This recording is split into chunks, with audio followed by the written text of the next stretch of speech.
കഴിഞ്ഞ ദിവസം വളരെ വേദനയോടുകൂടി നമ്മളെല്ലാവരും വായിച്ച ഒരു വാർത്തയായിരുന്നു. വാൽപ്പാറയിൽ ഒരു മിനി വാൻ കൊക്കയിലേക്ക് മറിഞ്ഞുകൊണ്ട് 8 അധ്യാപകരായ ആളുകൾ മരണപ്പെട്ട ഒരു വാർത്ത. നമ്മളെല്ലാവരും ജാതിമത ഭേദന്യേ സോഷ്യൽ മീഡിയയിൽ അതുമായി ബന്ധപ്പെട്ടുള്ള ചർച്ചകളിലൊക്കെ എല്ലാവരും ഒരുപോലെ വേദന പങ്കുവെച്ച ഒരു വാർത്തയായിരുന്നു അത്. നമ്മൾ അതിൻ്റെ കൂടെ അല്ലെങ്കിൽ അതിനുശേഷം കുറച്ച് സമയത്തിന് ശേഷം നമ്മൾ വളരെ ഞെട്ടലോടുകൂടിയും പ്രയാസത്തോടുകൂടിയും കണ്ട മറ്റൊരു സ്ക്രീൻഷോട്ട്. ഈ ഒരു വാർത്തയ്ക്ക് കീഴിൽ ഒരാൾ വന്നിട്ട് കമൻറ്റ് ചെയ്യാണ്, ഇങ്ങനൊരു മരണമുണ്ടായി എന്നുള്ള കാര്യത്തിനോട് പ്രതികരിച്ചുകൊണ്ട് ഹൂറിമാരെയും മദ്യപ്പുഴയും സ്വപ്നം കണ്ട് ജീവിക്കുന്ന സ്വപ്നലോക ഹിക്കാക്കമാർ വിഭാഗമാണോ അപകടത്തിൽപ്പെട്ടതെന്ന് പറഞ്ഞ് ചിരിക്കുകയാണ്. മുറി എൻഡി പുറം ആയതുകൊണ്ട് ചോദിച്ചതാ എന്ന് വെച്ചാൽ മലപ്പുറത്തിന് മിനി താലിബാനി പുറം എന്ന് വെച്ചാൽ ഈ നിലക്ക് മലപ്പുറത്ത് നിന്നുള്ളവരാണ് ഇവർ അപകടത്തിൽപ്പെട്ടത് എന്ന് സൂചന ഉണ്ടെന്ന് പറഞ്ഞപ്പോൾ ഈ പറഞ്ഞ കുറച്ച് വാചകങ്ങളൊക്കെ ഉപയോഗിച്ചുകൊണ്ട് ഞാൻ പറയുന്നത്, ഇത് ഏത് സമയത്താണ് ഒരു 8 പേര് മരണപ്പെട്ട് ആ മരണത്തിൻ്റെ വാർത്തയൊക്കെ നമ്മളിങ്ങനെ കാണുമ്പോൾ ആർക്കും അത് ഉൾക്കൊള്ളാൻ പോലും പറ്റാത്തൊരു സാഹചര്യമാണ്. അത് തൊട്ടു മുമ്പ് അവരുടെയൊക്കെ ഒരു അവസ്ഥയൊക്കെ വെച്ചുകൊണ്ട് എങ്ങനെയാണിത് ഈ നിലക്ക് പ്രതികരിക്കാൻ പറ്റുന്നത് എന്നുള്ളതാണ്. കേരളത്തിൽ ഇത്രയും സങ്കടം ഉണ്ടാക്കിയ, ഇത്രയും വിഷമം ഉണ്ടാക്കിയ വേറൊരു വാർത്ത ഈ അടുത്ത് വന്നിട്ടുണ്ടോ വെച്ചില്ല. അത്രയും ആളുകളുടെ സ്റ്റാറ്റസുകളിൽ അത് കയറുന്നു, പ്രാർത്ഥനകളിലേക്ക് അത് കൊണ്ടുവരാൻ വേണ്ടിയിട്ടുള്ള മെസ്സേജുകൾ ഉണ്ടാകുന്നു. കാരണം അത്രയും ആളുകളെ ബുദ്ധിമുട്ടിച്ചൊരു കാര്യമാണ്. 8 അധ്യാപകർ മരണപ്പെട്ടിട്ടുണ്ട്. ഒപ്പം ഒരു കുട്ടിയും 12 വയസ്സായിട്ടുള്ള കുട്ടിയടക്കം 9 ആളുകൾ മരണപ്പെടുക. ട്രാവലറിൻ്റെ ഒക്കെ അവസ്ഥ പറഞ്ഞാൽ അത് കാണുമ്പോൾ തന്നെ നമുക്ക് സങ്കടമാവും. കാരണം നമ്മളൊക്കെ യാത്ര പോകുന്ന ആളുകളാണ്, ടൂർ പോകുന്ന ആളുകളാണ്. എങ്ങനെയായിരിക്കും ഒരു ടൂർ പോയതിന് ശേഷം തിരിച്ചാ വാഹനം വരിക എന്നുള്ള നമുക്ക് ഇമാജിൻ ചെയ്യാൻ പറ്റും. എത്ര സന്തോഷത്തിലായിരിക്കും, എത്ര ആനന്ദത്തിലായിരിക്കും. അവരവിടെ പോയിട്ടുള്ള ഫോട്ടോസൊക്കെ നമ്മൾ കണ്ടു. ഓരോ നിമിഷം നമ്മൾ ആലോചിച്ചിട്ട് ആ നിമിഷത്തെ പറ്റിയിട്ടുള്ള ചിന്ത നമ്മളെ സങ്കടപ്പെടുത്തും. അവരിവിടുന്ന് പോകുമ്പോണ്ടായിരുന്ന അവരുടെ സന്തോഷം എന്തായിരിക്കും, അവർ യാത്ര അയച്ചിട്ടുള്ള അവരുടെ വീട്ടുകാരെത്രത്തോളം ആയിരിക്കും പ്രതീക്ഷയിലിരിക്കുന്നത്, അല്ലെങ്കിൽ അവരുടെ ഒരു മാനസികാവസ്ഥ എങ്ങനെയായിരിക്കും. യാത്ര പോയ ഉമ്മ, യാത്ര പോയ ഉപ്പ, അല്ലെങ്കിൽ യാത്ര പോയ സഹോദരൻ, സഹോദരി, അല്ലെങ്കിൽ മകൾ, ഇവരെ കാത്തിരിക്കുന്ന വീട്ടുകാരുണ്ട്. ഇവരുടെ ഫോട്ടോസ് കണ്ട് ഇവർ സന്തോഷിക്കാണല്ലോ എന്ന് മനസ്സിലാക്കിയിരിക്കുന്ന വീട്ടുകാരുണ്ട്. അവർ തന്നെ വീട്ടിലേക്ക് പോയിട്ട് എന്തൊക്കെ കാര്യങ്ങൾ ചെയ്യാൻ പ്ലാൻ ചെയ്യുന്നുണ്ടാവും. ഇവരുടെ സന്തോഷത്തിൻ്റെ മെമ്മറീസ് കൊണ്ടിട്ട് എങ്ങനെയാണ് ഇവർ ഒരു യാത്ര ചെയ്യുന്നുണ്ടാവുക. ഇതിനിടയിൽ ഇത്രയും പ്രയാസകരമായ അവസ്ഥ ഉണ്ടായപ്പോൾ അതെങ്ങനെയായിരിക്കും അവരെ ബാധിച്ചിട്ടുണ്ടാവും എന്നിങ്ങനെ ആ ഇമാജിനേഷനിൽ സങ്കടപ്പെട്ട് പലരും കണ്ണ് നിറക്കുന്നൊരവസ്ഥ പോലെ ഉണ്ടാകുന്ന സാഹചര്യത്തിലാണ് ഒരാൾ ഇങ്ങനെ ചിന്തിക്കുന്നത്. അത് ഇവർ ചെയ്ത ഏതെങ്കിലും ക്രൈമിനെ പറ്റിയിട്ടുള്ള ന്യൂസ് ഇല്ല. ഏതെങ്കിലും ക്രൈം ചെയ്ത ആളുകളോ അല്ലെങ്കിൽ തെറ്റ് ചെയ്ത ആളുകളോ ഒന്നുമല്ല. അല്ല, ഈ വ്യക്തിക്ക് ഇവരുമായിട്ട് എന്തെങ്കിലും മുൻ പരിചയമോ ഇല്ല, അതുമില്ല. ഏതെങ്കിലും തരത്തിൽ ഈ വ്യക്തിക്ക് എന്തെങ്കിലും എന്തെങ്കിലും പ്രശ്നമൊക്കെ ഉണ്ടെങ്കിൽ അത് മനസ്സിലാക്കാൻ പറ്റും. അങ്ങനെയല്ല, അതും അപ്പോഴും ഓക്കെ ആണെന്നല്ലോ. ഇപ്പോൾ ഫോർ എക്സാമ്പിൾ ആലോചിക്കുക, നിങ്ങൾക്ക് ശത്രുതയുള്ള ഒരാൾ, ശത്രുതയുള്ള ഒരാൾ, ആ ശത്രുതയുള്ള ഒരാൾ ഇങ്ങനെ മരണപ്പെട്ടാൽ നിങ്ങൾക്ക് അവിടെ ഉള്ളുകൊണ്ടെങ്കിലും സന്തോഷിക്കാൻ പറ്റുമോ? ഇനി ഉള്ളുകൊണ്ട് സന്തോഷിച്ചാൽ പോലും നിങ്ങൾ പുറത്ത് കാണിക്കോ? ഇനി ആ പുറത്ത് കാണിച്ചാൽ പോലെ പബ്ലിക്കിൽ ഇങ്ങനെ കമന്റ് ഇടുമോ? മാത്രമല്ല, ഇത് നോർമൽ ശത്രുതയുള്ള ആൾ പോലും ചെയ്യില്ല. ഈ ഒരു വിഷയത്തിൽ മാത്രമല്ല, ഇത് ഇങ്ങനൊരു അപകടം ഉണ്ടായപ്പോൾ ഇങ്ങനെ കമന്റ് ചെയ്തു. ഇത് മുമ്പ് ഒരു ജുനൈദ് എന്ന് പറഞ്ഞൊരു ബ്ലോഗർ, അത് എന്തോ ഒരു മരണവുമായി ബന്ധപ്പെട്ടുള്ള വാർത്ത ഉണ്ടായപ്പോൾ അതിന്റെ കീഴിലും ഇതേപോലെ മരണപ്പെട്ടു. അപ്പം ഇതേ വ്യക്തി തന്നെ അവിടെ പോയി കമന്റ് ചെയ്തത് 72 ഹൂറിമാർക്കൊപ്പം മദ്യപ്പുഴയിൽ സെയിം പാറ്റേൺ ആണ്. സ്വർഗീയ ജീവിതം ആസ്വദിക്കാൻ പടച്ചോന്റെ കൃപയാൽ ഈ റമദാൻ നൊയമ്പ് കാലത്ത് തന്നെ അവസരം കൊടുത്ത പടച്ചോനോട് പ്രാർത്ഥിക്കുന്നു. ഇൻഷാ അല്ലാ, അൽഹംദുലില്ലാ, മാഷാ അല്ലാ, ചിരി ഒരാളുടെ മരണ വാർത്തക്ക്. അപ്പം ഞാൻ പറഞ്ഞു വന്നത് വെച്ചാൽ ഇതെങ്ങനെയാണ് ഒരാൾക്ക് ഇങ്ങനെ ചിന്തിക്കാൻ പറ്റുന്നത്? ഇത് നമ്മൾ ഓക്കെ, ഈ ഒരു വ്യക്തിയുടെ പ്രശ്നം എന്നുള്ളതിനപ്പുറത്ത് എങ്ങനെയാണ് ഈ ഹെയ്റ്റ് ഇയാളുടെ മനസ്സിലേക്ക് കയറിയത്? ഇത് നമ്മൾ അന്വേഷിക്കേണ്ടതുണ്ട്. നമ്മൾ ജസ്റ്റ് ഒരാൾക്ക് അങ്ങനെ തോന്നി എന്ന് പറഞ്ഞ് ഒഴിവാക്കേണ്ടുന്ന വിഷയമല്ല. നമ്മുടെ സൊസൈറ്റിയിൽ വർക്ക് ചെയ്യുന്നൊരു ഹെയ്റ്റ് മെഷീൻ ഇവിടെ വർക്ക് ചെയ്തുകൊണ്ടിരിക്കുന്നുണ്ട്. അത് നമ്മൾ കണ്ടെത്തുക, അതിന് പരിഹാരമുണ്ടാക്കുക എന്നുള്ളത് ഒരു സൊസൈറ്റി എന്ന നിലക്ക് നമ്മൾ എന്തായാലും ചെയ്യേണ്ട കാര്യമാണ്. അവിടെയാണ് എവിടുന്നാണ് ഈ ഒരു സ്രോതസ് എന്നുള്ളത് പരിശോധിച്ച് നോക്കുമ്പോൾ ഈ വ്യക്തിയെ, ഈ കമന്റ് ഇട്ട ആള്, ഇയാളിനിപ്പം മദ്യ ലഹരിയിലാണെന്നൊക്കെ പറയുകയാണെങ്കിൽ ഏത് ലഹരിയിലാണ് ഇപ്പം ഉള്ളിലുള്ള സാധനങ്ങളാണ്. ഇപ്പം നമ്മൾ ഈ കഴിഞ്ഞ വിഷുവിന്റെ സമയത്ത് മോഹൻലാൽ എല്ലാ ചാനലിലും വിളിച്ച ഇതാ കണ്ടിട്ടുണ്ടാവും. മൂപ്പര് മദ്യലഹരിയിലാണ് ആശംസ പറയുന്നത്. പക്ഷെ മോഹൻലാലിൻ്റെതായ ശൈലിയിലാണ് എന്തൊക്കെയാണ് മക്കളെ അവിടെ ആർക്കും പ്രശ്നം ഉണ്ടാകുന്നു, അല്ലെങ്കിൽ ആരെയും ഹാം ചെയ്യുന്ന മൂപ്പർ ഉള്ളുന്നൊരു വൃത്തിയോടും പുറത്തേക്ക് വന്നിട്ടില്ല, ഇത്തരത്തിലൊരു ഹെയ്റ്റും പുറത്തേക്ക് വന്നിട്ടില്ല. മൂപ്പരുടെ സ്ഥിരം ശൈലിയിൽ കുറച്ച് എന്താ പറയുക, മദ്യപിച്ച രൂപത്തിൽ ആശംസ പറഞ്ഞു. എന്താ വെച്ചാൽ മദ്യലഹരിയിലാണെങ്കിലും ഉള്ളിലുള്ള കുറച്ച് കാര്യങ്ങളാണ് പുറത്തു വരിക. ഇനി മദ്യലഹരിയാണോ എന്ന് നമുക്കറിയില്ല, ഈ രൂപത്തിൽ ഇങ്ങനെ ഇടുന്നു. അപ്പോൾ ഇതിൻ്റെ സ്രോതസ് എവിടെ നിന്നാണ് നമ്മൾ നോക്കുകയാണെന്നുണ്ടെങ്കിൽ ഇയാൾ നിരന്തരം ഫോളോ ചെയ്യുന്നത് ആരെയാണ് നമ്മൾ പരിശോധിച്ച് നോക്കിയാൽ മതി. അത് ഇപ്പോൾ അതാ ഒരു ഫോളോ ചെയ്യുന്ന പല ആളുകളുണ്ടാവും കേട്ടോ. ഇപ്പോൾ രാഷ്ട്രീയക്കാരെ ചില ആൾക്കാരെ ഫോളോ ചെയ്യുന്നുണ്ടാവും, സോഷ്യൽ വർക്കിൽ ആൾക്കാരെ ഫോളോ ചെയ്യുന്നുണ്ടാവും. പക്ഷെ ഈ ചിന്ത ഇയാളുടെ മനസ്സിലേക്ക് എത്തിക്കാൻ പറ്റുന്ന ആരൊക്കെയായിരിക്കും ഇയാൾ ഫോളോ ചെയ്യുന്നുണ്ടാവുക. ഇയാൾ ഫോളോ ചെയ്യുന്ന ലിസ്റ്റിൽ ഒരു മുസ്ലിം മരണപ്പെട്ടത് കണ്ടാൽ, ഒരു മലപ്പുറംകാരൻ മരണപ്പെട്ടത് കണ്ടാൽ, അവിടെ ആദ്യം പോയിട്ട് ആ മരണത്തിൽ അനുശോചനം അറിയിക്കുക, സങ്കടം പെടുക, വിഷമിക്കുക, അല്ലെങ്കിൽ അങ്ങനെ വിഷമിക്കുന്നവരുടെ കൂടെ നിൽക്കുക, ഇതൊന്നുമല്ല. ഇനി മിണ്ടാതിരിക്കുക, അതുപോലല്ല, നേരെ പോയിട്ടുള്ള അറ്റാക്ക് ചെയ്യുക. മരണപ്പെട്ട് പ്രയാസപ്പെടുന്ന ആളെ അറ്റാക്ക് ചെയ്യുക, വൃത്തികേടുകൾ പറയുക, അയാളെപ്പറ്റി അധിക്ഷേപിച്ചുകൊണ്ട് സംസാരിക്കുക. ഇങ്ങനെയാണ് ചെയ്യേണ്ടത്. അതിലേക്ക് ചേർത്ത് വെക്കാൻ പറ്റുന്ന ആശയങ്ങൾ കൊടുക്കുന്ന ആരൊക്കെയാണ് ഇയാൾ ഫോളോ ചെയ്യുന്നത്. അതിൽ ഒന്നാമത് നമുക്ക് കാണാൻ പറ്റുന്നത് ഈ നിരന്തരം 24 മണിക്കൂർ മുസ്ലിങ്ങളെയും ഇസ്ലാമിനെയും കുറ്റം പറയുന്ന ഈ എക്സ് മുസ്ലിം ടീമിനെ തന്നെയാണ്. അതിപ്പോൾ ഇയാളുടെ ഒരുപാട് പോസ്റ്റുകൾ അങ്ങനെ പലതും കാണാൻ പറ്റും. അതിൽ ഏറ്റവും പ്രധാനമാണ് ഇ ജബ്ബാർ കംപ്ലീറ്റ് ഐക്യദാർഢ്യം എന്നൊക്കെ പറഞ്ഞുകൊണ്ട്. അപ്പോൾ ഇവരുടെ ഫോളോവറാണ് ഇയാൾ.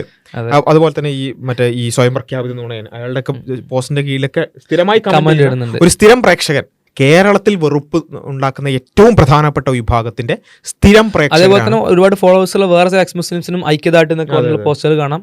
പിന്നെ സി രവീന്ദ്രന്റെ പോസ്റ്റുകൾ ഷെയർ ചെയ്യുന്നത് നമുക്ക് കാണാൻ പറ്റും. എന്ന് വെച്ചാൽ ഇങ്ങനെയുള്ള ഈ ഒരു ടീമിൽ നിന്നാണ് ഇയാൾക്ക് ഇങ്ങനെ ഐഡിയ കിട്ടുന്നത്. നമുക്കറിയാലോ, ഇത് ഈ പദപ്രയോഗങ്ങൾ ഹൂറിമാർ, മദ്യപ്പുഴ, പിന്നെ അവരെ സ്വപ്നം കണ്ട് കാക്കമാർ, അതേപോലെ തന്നെ മലപ്പുറം, പിന്നെ മിനി താലിബാൻ, ഇതൊക്കെ എവിടുന്നാ കിട്ടുന്നത്? ഇത് വേറെ എവിടുന്നും കിട്ടില്ലല്ലോ. വേറെ ഏതെങ്കിലും രാഷ്ട്രീയ പാർട്ടി ഇനി അങ്ങനെയൊക്കെ ചില ആൾക്കാർ, ഇയാൾ ചില രാഷ്ട്രീയക്കാർ ഉണ്ടാവും, ഇയാൾക്ക് രാഷ്ട്രീയമായിട്ടുള്ള എന്തെങ്കിലും അഫിലിയേഷൻ ഉണ്ടാവും, പക്ഷെ അവരിത് പറയുന്നുണ്ടല്ലേ, അവരിത് കിട്ടുമോ?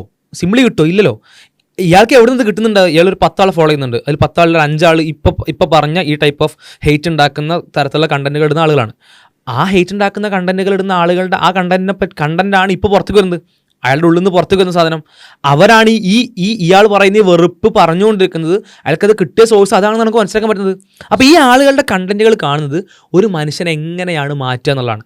ഒരു സമൂഹത്തോട്, സമുദായത്തോട്, ഒരു വിഭാഗത്തോട് മൊത്തം വെറുപ്പ് പറഞ്ഞാൽ അതിൻ്റെ പരമാവധിയാണ് ഒരാൾ മരണപ്പെടുമ്പോൾ പോലും അതിൽ സന്തോഷിക്കുന്ന, ആഹ്ലാദിക്കുന്ന, ഇവർ ഈ മരണം, ഈ അവസ്ഥയും ഈ പരിതാപകരമായിട്ടുള്ള സാഹചര്യമൊക്കെ അർഹിക്കുന്നവരാണ് എന്ന ചിന്ത ഉണ്ടാക്കുന്ന, ഇവനത് പൊട്ടൻഷ്യൽ റേപ്പിസ്റ്റോ അല്ലെങ്കിൽ പൊട്ടൻഷ്യൽ ടെററിസ്റ്റോ അല്ലെങ്കിൽ പൊട്ടൻഷ്യൽ അത്തരത്തിലുള്ള ഒരു പീഡകനോ അത്തരത്തിൽ പ്രയാസപ്പെടുത്തുന്ന ആളോ ഒക്കെ ആവാൻ അതിനുള്ള കപ്പാസിറ്റി ഉള്ള തരത്തിലുള്ള തോട്ടുകളാണത്, ചിന്തകളാണത്. കാരണം ഒരാൾ മരണപ്പെടുമ്പോൾ അതിൽ സെൻസിറ്റൈസ്ഡ് ആവുന്നില്ല, അല്ലെങ്കിൽ ഒരു അപകടമോ ബുദ്ധിമുട്ടോ പ്രയാസം സംഭവിക്കുമ്പോൾ അതിൽ ഒരു വികാരം ഉണ്ടാവുന്നില്ല. നേരെ മറിച്ച് അയാൾ ഡീസെൻസിറ്റൈസ്ഡ് ആവാണ്, അത്തരം വാർത്തകളോട് താതാത്മ്യപ്പെടുകയാണ്, നോർമലൈസ്ഡ് ആവാണ്.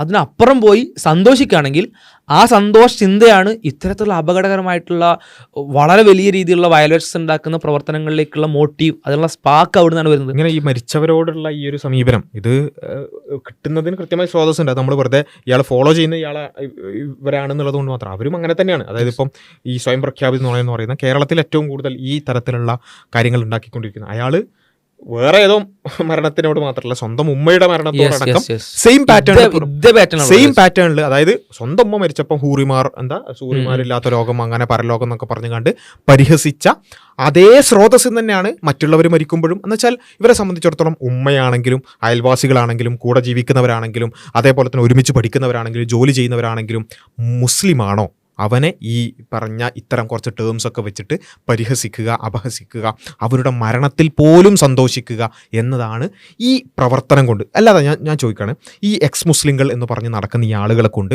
ഇതല്ലാത്ത ഇങ്ങനെയുള്ള കുറേ മാനസിക രോഗികൾ ഉണ്ടാക്കുക എന്നുള്ളതല്ലാത്ത, അല്ലെങ്കിൽ വെറുപ്പ് രോഗികൾ ഉണ്ടാക്കുക എന്നുള്ളതല്ലാത്ത മറ്റെന്തെങ്കിലും ഒരു സാമൂഹികമായ ഒരു നന്മ ഇവരെ കൊണ്ടുണ്ടോ? ഇവരെ കണ്ടിട്ട് ചെയ്ത നന്മ എന്ന് പറഞ്ഞുകൊണ്ട് ഒരു 2 നന്മ, ഇവിടെ ഒരു നന്മ എടുത്ത് കാണിക്കാൻ പറ്റുമോ? ഇവരുടെ കണ്ടന്റ് കാണുമ്പോൾ ഒരാൾ ഇത്തരത്തിലുള്ള നല്ല പ്രവർത്തിയിലേക്ക് തിരിയുന്നു. എവിടെ അയാൾ തിരിയുന്ന പ്രവർത്തനങ്ങൾ ഇതാണ്. ഒരു ബന്ധമില്ലാത്ത, ഒരു നിലക്കും ഇയാളുമായിട്ട് കണക്റ്റഡല്ലാത്ത, ഇയാളൊരു ദ്രോഹം ചെയ്യാത്ത കുറേ ആൾ മരണപ്പെടുമ്പോൾ അതിൽ സന്തോഷിക്കാൻ, അതിൽ തെറി പോലെ അധിക്ഷേപം പോലെ പല കാര്യങ്ങളും പറയാൻ, ആ തരത്തിലുള്ള പ്രവർത്തനങ്ങളിലേക്ക് ഒരു മനുഷ്യൻ എത്തിക്കുന്നുള്ളൂ.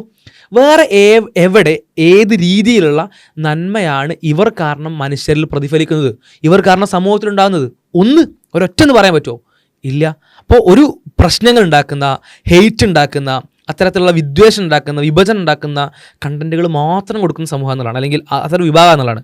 തിരിച്ചറിയുന്ന ഒരവസ്ഥയിൽ ഇവരെ ഒറ്റപ്പെടുത്താൻ അല്ലെങ്കിൽ ഇവരെ മാറ്റി നിർത്താൻ ഒരു ഒരു ഒരു പ്രതിബദ്ധതയുള്ള അല്ലെങ്കിൽ പ്രബുദ്ധരായിട്ടുള്ള മലയാളി സമൂഹത്തിന് സാധിക്കണം എന്നുള്ളതാണ്. ഇതിലിപ്പം ഇതിന്റെ പ്രശ്നം തന്നെയാണ്, 24 മണിക്കൂറും ഇവർക്ക് ഇതേ കണ്ടന്റ് ഉള്ളൂ. ഇപ്പൊ ചില ആൾക്കാർ പറയും ഞാൻ ഈ പറഞ്ഞ കമന്റിനോട് ഞാൻ വിയോജിക്കുന്നു. വിയോജിച്ചിട്ട് കാര്യമില്ല, നിങ്ങളാണ് ഈ തോട്ട് ഉണ്ടാക്കുന്നത്, നിങ്ങളാണ് ഈ തോട്ട് ഉണ്ടാക്കുന്നതും നിരന്തരം ഏത് പിന്നെ നമ്മൾ പറയുന്ന പോലെ പൂച്ച പെറ്റാലും അല്ലെങ്കിൽ പിന്നെ നായ പ്രസവിച്ചാലടക്കം അത് മുസ്ലിമായിട്ട് എങ്ങനെയെങ്കിലും കണക്ട് ചെയ്യാൻ പറ്റുമോ എന്ന് ആലോചിച്ച് ദിവസവും രാത്രി ലൈവിന് എങ്ങനെ മുസ്ലിങ്ങളെയും ഇസ്ലാമിനെയും മോശമാക്കാം എന്ന് വിചാരിച്ച് അത് നിരന്തരം ഫീഡ് ചെയ്താൽ ഇങ്ങനെയുള്ള ആൾക്കാരുണ്ടാവുക. ഞാൻ പറയുന്നത് ഇത് ഒരു പ്രകടമായി നമ്മളുടെ മുമ്പിലേക്ക് വന്ന ഒരു എക്സാമ്പിൾ മാത്രം. ഇതുപോലുള്ള അനേകം പിന്നെ ഇത്തരത്തിലുള്ള രഘുരാമന്മാരാണ് ഇവരുണ്ടാക്കിക്കൊണ്ടിരിക്കുന്നത് എന്നുള്ളത് നമ്മൾ മനസ്സിലാക്കുക. അതിനപ്പുറത്തേക്ക് നേരത്തെ പറഞ്ഞതുപോലെ ഇവരുടെ ഏതെങ്കിലും ഒരു ലൈവിൽ നന്മ ചെയ്യണം, അല്ലെങ്കിൽ മാതാപിതാക്കളെ സ്നേഹിക്കണം, അല്ലെങ്കിൽ താഴ്ന്ന പിന്നെ പ്രായത്തിൽ താഴ്ന്ന ആളുകളോട് നല്ല രൂപത്തിൽ പെരുമാറണം, പ്രായമുള്ളവരെ ബഹുമാനിക്കണം, ഇങ്ങനെയുള്ള എന്തെങ്കിലും ഒരു നന്മ, അല്ലേ, അയൽവാസികളോട് നന്മ ചെയ്യണം, ഇങ്ങനെ നമ്മളൊക്കെ പല വിഷയങ്ങളും അതെ നമ്മൾ പല വിഷയങ്ങളിലും പിന്നെ മറുപടികൾ പറയുന്നതും റെഫ്യൂട്ട് ചെയ്യുന്നവരൊക്കെ അതിന്റെ കൂടെയൊക്കെ നമ്മൾ പറയുന്നത് സമൂഹത്തിൽ എന്ത് നന്മ ഉണ്ടാവണം എന്നുള്ള. മതത്തിന് ഒരുപാട് ആസ്പെക്റ്റുകളുണ്ട്, മതത്തിന് ഒരുപാട് ധാരകളുണ്ട്, അതൊക്കെ പറയുന്ന കണ്ടന്റുകളും ചാനലുകളും സ്പോക്ക് പേഴ്സൺസ് നമുക്ക് കാണാൻ പറ്റും. അത് നമ്മളെ ചാനലാണ് കുറച്ചുകൂടി റിയാക്ഷൻ, റെസ്പോൺസ്, സോഷ്യൽ വിഷയങ്ങളിലുള്ള പ്രതികരണങ്ങൾ അറിയിക്കുന്ന ചാനലാണ്. എന്നിട്ട് പോലും നമ്മളെ വിഷയം തസ്കിയത്ത് അല്ലെങ്കിൽ അത്തരത്തിലുള്ള നല്ല സംസ്കരണം എന്നുള്ള അർത്ഥത്തിൽ സന്ദേശം കൊടുക്കുന്ന ചാനലുകൾ ഇഷ്ടം പോലെ ഉണ്ട്. അത് മാത്രം നിരന്തരം 1, 2, 3 ഒക്കെ വീഡിയോസ് ഇറക്കുന്ന ഇഷ്ടംപോലെ ചാനലുകൾ മലയാളത്തിലും കാണാൻ പറ്റും. നമ്മൾ ആ പ്രകൃതത്തിലുള്ള ചാനലല്ല. എന്നിട്ട് പോലും നമ്മളുടെ വീഡിയോ എടുത്ത് നോക്കി എത്ര വീഡിയോകളിൽ എത്ര തവണ എത്ര രീതിയിൽ അത് പറയുന്നുണ്ട്. നന്മ ചെയ്യാൻ, മറ്റുള്ളവരെ സഹകരിക്കാൻ, മറ്റുള്ളവരോട് നല്ല രീതിയിൽ പെരുമാറാൻ, സമൂഹത്തിൽ നന്മയുണ്ടാക്കാൻ, ഇവിടെ വിഭജനമില്ലാതിരിക്കാൻ, ഇവിടെ എല്ലാവരും നല്ല രീതിയിൽ ജീവിക്കുന്ന അവസ്ഥ ഉണ്ടാവാൻ എത്ര തവണ നമ്മൾ പറയുന്നുണ്ട്. ഇത്തരം ഒരു ചാനലായിട്ട് പോലും ഇവരുടെ ഏത് തരത്തിലുള്ള പ്രതികരണങ്ങൾ പറയുന്ന ചാനലുകളായിക്കോട്ടെ, ഏത് തരത്തിലുള്ള സംസാരിക്കുന്ന മനുഷ്യരായിക്കോട്ടെ, വ്യക്തികളായിക്കോട്ടെ, സ്പോക്ക് പേഴ്സൺസ് ആയിക്കോട്ടെ, എവിടെയെങ്കിലും നന്മയെ പ്രോത്സാഹിപ്പിക്കുന്ന, തിന്മയെ ഇല്ലാതെയാക്കുന്ന, തിന്മയെ നിരുത്സാഹപ്പെടുത്തുന്ന ഇത്തരത്തിൽ നിങ്ങൾ ബിഹേവ് ചെയ്യരുത്, പെരുമാറരുത്, ഇത് പാടില്ലാത്ത കാര്യമാണ്, ഇങ്ങനെ നമ്മൾ ചെയ്യണം, ഇങ്ങനെയൊക്കെയാണ് നമ്മുടെ പ്രവർത്തനങ്ങൾ ഉണ്ടാവേണ്ടത്, ഇതാണ് സമൂഹത്തിന് ഉന്നതിക്ക് ആവശ്യമായിട്ടുള്ള കാര്യം, ഇങ്ങനെയാണ് സമൂഹത്തെ പരിവർത്തിപ്പിക്കേണ്ടത്, ഇതാണ് മികച്ചൊരവസ്ഥ എന്ന് പറയുന്ന നന്മയെ പ്രോത്സാഹിപ്പിക്കുന്ന എന്ത് കണ്ടന്റാണ് കാണാൻ പറ്റുക? അങ്ങനെ ആ കണ്ടന്റുകൾ കേട്ടുകൊണ്ട് സംസ്കരിക്കപ്പെട്ട, പരിഷ്കരിക്കപ്പെട്ട ആരെയാണ് കാണാൻ പറ്റുക? ഇത്തരത്തിലുള്ള ചില ചവറുകളെ അല്ലാതെ. അപ്പോൾ അങ്ങനെയുള്ള കുറേ ചവറുകളെ സൃഷ്ടിച്ചെടുക്കുക എന്നുള്ളതാണ് ഈ ആളുകൾ ചെയ്യുന്ന, ഈ സാമൂഹ്യ ദ്രോഹികൾ ചെയ്യുന്ന പ്രവർത്തനങ്ങൾ കൊണ്ട് സമൂഹത്തിൽ സംഭവിക്കുന്നത് എന്നാണ് മനസ്സിലാക്കുക. ഇത്തരം വെറുപ്പുൽപാദകരെ സമൂഹത്തിൻ്റെ മുഖ്യധാരയിൽ നിന്നും മാറ്റി നിർത്താൻ, അവരെ എല്ലാ നിലക്കും ആ രൂപത്തിൽ തന്നെ മാറ്റി നിർത്തിയിട്ടില്ല എന്നുണ്ടെങ്കിൽ ഇങ്ങനെയുള്ള കുറേ ആളുകളായിരിക്കും നമ്മുടെ സൊസൈറ്റിയിൽ ഉണ്ടാവുക. എല്ലാവരും പ്രകടിപ്പിച്ചോളണമെന്നില്ല. ഇപ്പോൾ തന്നെ ഇവരെ ഫോളോ ചെയ്യുന്ന മിക്കവാറും ആളുകളുടെ മനസ്സിങ്ങനെ ആയിട്ടുണ്ടാവും. ഇനി അത് കൂടുതൽ അത് പടർന്നു പോവുകയാണെന്നുണ്ടെങ്കിൽ വെറുപ്പ് നിറഞ്ഞ ഒരു കേരളമായി നമ്മുടെ കേരളം മാറും. നമ്മുടെ ഗവൺമെൻറ് അടക്കം ഇതിലൊക്കെ നടപടി സ്വീകരിക്കേണ്ടതാണ്. പക്ഷേ ഇതിനോടൊക്കെ ഒരു നിസ്സംഗമായ നിലപാട് സ്വീകരിക്കുക എന്നുള്ളത് ഒരിക്കലും ശരിയല്ലാത്തൊരു കാര്യമാണ്. നമ്മുടെ സൊസൈറ്റിക്ക് നല്ലതല്ല ഇങ്ങനെയുള്ള വെറുപ്പ് പ്രചാരണങ്ങൾ എന്നുള്ളത് നമ്മൾ മനസ്സിലാക്കുക. അതിനനുസരിച്ച് എല്ലാവരും ഇങ്ങനെയുള്ള കണ്ടന്റുകളൊക്കെ കാണുമ്പോൾ, വെറുപ്പ് ഉൽപ്പാദക കണ്ടന്റുകളൊക്കെ കാണുമ്പോൾ ഡോണ്ട് റെക്കമെൻഡ് എന്ന് നമുക്ക് അവിടെ കൊടുത്താൽ മതി, അല്ലേ? അങ്ങനെ നമുക്ക് അതിനൊക്കെ ഒഴിവാക്കാനുള്ള, നമ്മുടെ ഫീൽഡുകളിൽ നിന്ന് ഒഴിവാക്കാനുള്ളൊരു അവസരം നമുക്കുണ്ട്. അതെല്ലാവരും അത്തരത്തിലുള്ള കാര്യങ്ങൾ ഉപയോഗിക്കുക എന്നുള്ളത് കൂടിയാണ് സൂചിപ്പിക്കാനുള്ളത്. ഇൻഷാ അല്ലാഹ് ഇത്തരം വിഷയങ്ങൾ കൂടുതലായിട്ട് നമുക്ക് സംസാരിക്കേണ്ടതുണ്ട്. നമ്മുടെ ചാനൽ സബ്സ്ക്രൈബ് ചെയ്യുക, കൂടുതൽ ആളുകളിലേക്ക് എത്തിക്കുക. അസ്സലാമു അലൈക്കും വറഹ്മത്തുള്ളാഹി.